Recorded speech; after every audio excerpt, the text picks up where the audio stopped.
La fin d'année a été particulièrement difficile pour Gérard Depardieu.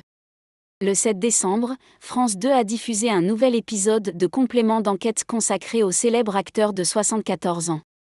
Les journalistes ont abordé les accusations de violences sexuelles qui pèsent actuellement sur lui. Une séquence en particulier a suscité l'indignation du public, où Gérard Depardieu s'adresse de manière obscène à une petite fille d'une dizaine d'années. Ces propos ont provoqué une vive réaction chez les téléspectateurs. Il avait déclaré « Les femmes adorent faire du cheval. Elles ont le clito qui frotte sur le pommeau de la selle. Elles jouissent énormément, ce sont des grosses S épaisses.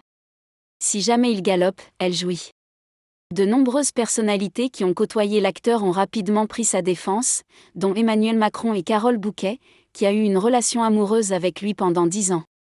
Carole Bouquet a déclaré sur le plateau de Quotidien « Ils sont en train de tuer un homme, excusez-moi. J'ai eu 10 ans de relation sexuelle avec lui. » Lambert Wilson s'est également exprimé sur l'affaire Gérard Depardieu lors de l'émission Le Journal Inattendu diffusée sur RTL le samedi 23 décembre. Connu pour son franc-parler, le comédien de 65 ans a abordé l'obsession de son confrère pour certains mots-clés. Nous connaissons tous des personnes âgées qui tournent en boucle autour de mots-clés liés à la sexualité, a-t-il commencé. Il a ensuite ajouté, dans le reportage, il m'a semblé affaibli, presque mentalement. Il ne parle que de ça, c'est toujours des allusions sexuelles. Bien que l'acteur reconnaisse que le comportement de Gérard Depardieu est pathétique, il estime tout de même que celui-ci ne semble pas très menaçant.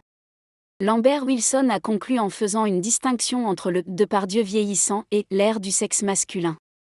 Si on se met à sa place dans l'histoire, il a été glorifié en tant qu'homme, il a été comme un prince dont on a célébré la virilité, a-t-il analysé. En résumé, voilà ce qu'il en est.